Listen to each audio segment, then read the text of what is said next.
Diariamente todos nosotros vivimos circunstancias que creemos que nos amenazan. Amenazan nuestra vida, nuestra comodidad, nuestra paz, nuestro bienestar.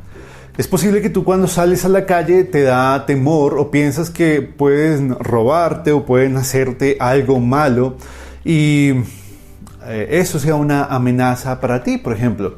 Pero también hay otro tipo de amenazas en nuestra vida. Por ejemplo, la pérdida de un trabajo o dificultades económicas, cuentas por pagar o la enfermedad tuya o la de un ser querido, por ejemplo, también. O la pérdida de tu familia, el adulterio o la infidelidad de tu pareja o muchas otras cosas pueden ser una amenaza para nosotros. La verdad es que las amenazas son una realidad en el mundo a causa de nuestro pecado. Por eso, como hijos de Dios, necesitamos entender cómo debemos enfrentar las amenazas. Y la historia de hoy nos va a enseñar a cómo debe ser nuestra reacción, cuál debe ser nuestra reacción cuando las amenazas lleguen a nuestras vidas.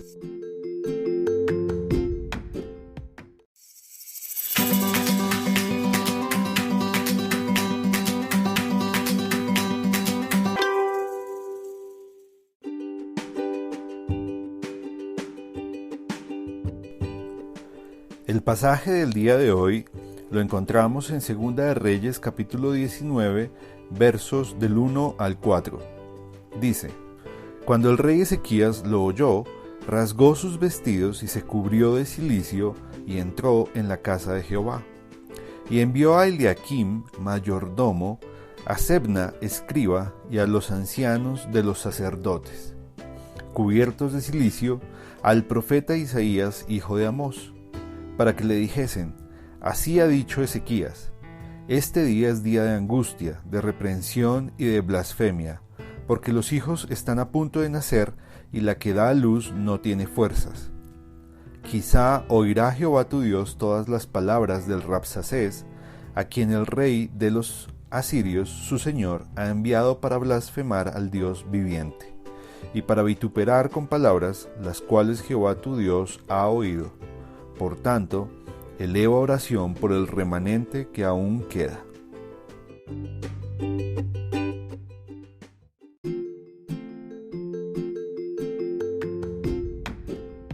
Nuestra historia de hoy la encontramos en el capítulo 19 del libro de 2 de Reyes en el Antiguo Testamento de la Biblia. Esta porción nos habla de Ezequías y de cómo él tuvo que enfrentar una amenaza muy seria para su reino, para el pueblo de Judá, de Israel. Ezequías era el rey en ese momento de Judá, y luego de haber llevado al pueblo una consagración y haber sido partícipe de un gran avivamiento espiritual entre el pueblo para enfocar la adoración de ellos a Dios, y que su corazón nuevamente se acercara a Él y se consagrara a Él, pues luego de eso vino al reino una gran amenaza de parte de los asirios. Un imperio que estaba gobernando y dominando gran parte de Asia, del Oriente, y que era una gran amenaza para Judá. El rey Ezequías había tenido que luchar inicialmente con los grandes problemas de corrupción del pueblo y ahora se estaría enfrentando a una gran amenaza que pondría en un gran peligro a la nación entera y a él como rey. Pues el rey asirio Sennacherib decidió enviar a 3 de sus grandes generales de su ejército, acompañados con un gran número de soldados, hacia Jerusalén, con el propósito de amedrentarlos, de generarles un gran temor para que sin necesidad de tener que pelear en contra de ellos, el pueblo se rindiera y se entregara voluntariamente al dominio asirio. Parte de lo que estos grandes generales tuvieron que decir al pueblo como amenaza para atemorizarlos fueron argumentos realmente muy bajos, fueron argumentos realmente muy humillantes. Ellos empezaron atacando muy fuertemente a Dios. Diciéndoles que Dios no podría salvarlos o liberarlos del poder asirio, que muchos dioses de otras naciones no habían podido salvar a aquellas naciones de su ataque y al final todos ellos habían sucumbido a su poder. Y de esa misma manera el Dios de Israel no sería capaz de protegerlos, de cuidarlos, de librarlos. Es más, les dijeron que Dios mismo les había mandado a ellos, como asirios, a atacarlos, a acabarlos, a destruirlos. Una mentira gigante, por supuesto. Les humillaron, les maltrataron, se burlaron de ellos, de su capacidad, les menospreciaron y aunque efectivamente Israel en comparación con Asiria no tenía nada que hacer en cuanto a números y capacidad militar, la verdad es que ellos tenían algo que los asirios no tenían y era al Dios de Israel, al Dios vivo, al único Dios verdadero. Pues cuando Ezequías se entera de estas profundas amenazas, él se lamenta por todo lo que está viviendo, pero enfrenta la amenaza de una manera muy sabia y de una forma que nos enseña a nosotros cómo debemos hacer frente a las amenazas de nuestra vida. Él decide enviar a un grupo de sus ministros y a un grupo de ancianos del pueblo de Israel hacia el profeta Isaías. Porque ese también era el momento en el que el profeta Isaías estaba ejerciendo su ministerio delante del pueblo. Y le pide a Isaías que por favor ore ante Dios, interceda ante Dios para que Dios les libere de las amenazas de los asirios. Pero en esa petición él dice algo muy especial. Él le dice a Isaías que por favor ore a Dios porque seguramente Dios ha escuchado las injurias, los oprobios, las maldiciones, las palabras perversas y malvadas que estos generales asirios habían dicho contra Dios. Y es importante esto porque aunque ellos hablaron mal directamente en contra de Dios, muchos de sus argumentos estaba enfocado en el pueblo israelita, en contra del pueblo. Pero Ezequías tenía una visión y un entendimiento mucho más amplio de las circunstancias, lo que estaba pasando, y él entendía que estas amenazas no eran directamente contra el pueblo o contra Ezequías mismo, sino contra el nombre de Dios, contra Dios mismo.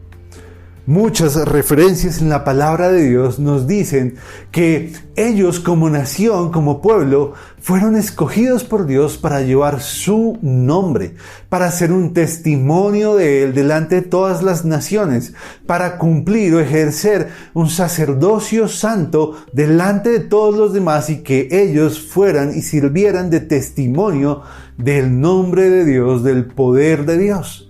Así que Ezequías entendía que esto no era una amenaza contra él o contra el pueblo israelita únicamente. Era una amenaza contra el nombre de Dios porque Dios estaba con ellos.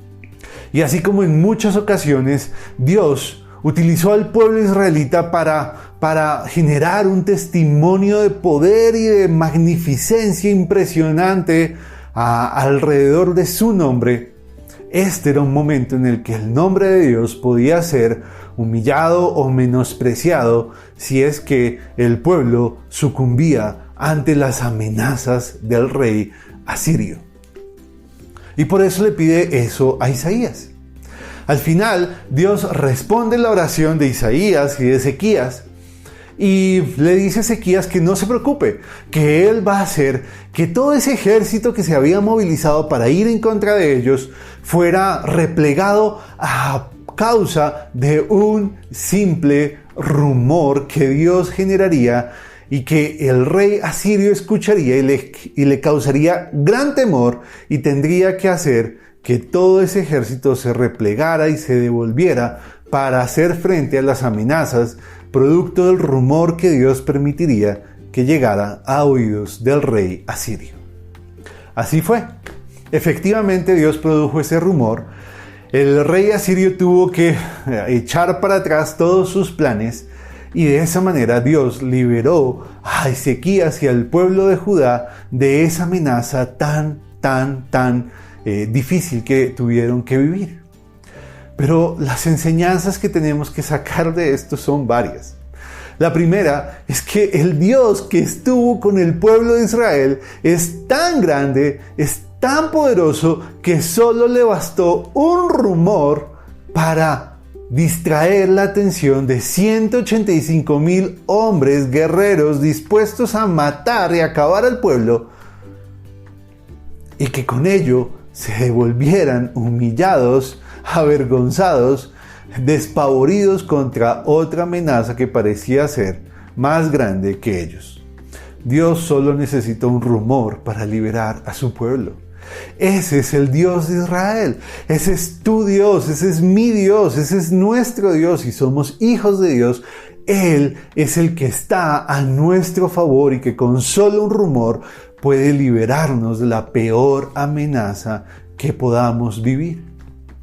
Pero lo otro que tenemos que entender es que cuando vivimos algunas amenazas en nuestra vida, no se trata de nosotros, no se trata de nuestro bienestar, de nuestra comodidad, de nuestra tranquilidad. No, se trata del nombre de Dios. Porque nosotros como hijos suyos llevamos su nombre, somos su pueblo espiritualmente hablando.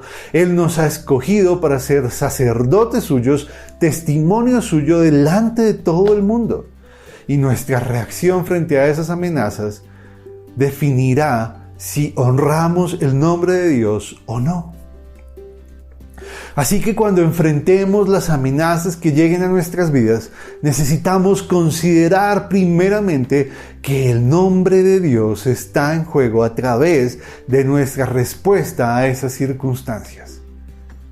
Tenemos que confiar que si Dios ha puesto su nombre en nosotros, ha puesto su espíritu como sello nuestro, y nos ha hecho su pueblo, sus hijos, Él está a nuestro favor. Él está velando y cuidando nuestras vidas y está 100% comprometido con nuestra causa. Así que cualquier cosa o persona que amenace nuestra vida no se está enfrentando a nosotros únicamente, se está enfrentando a Dios.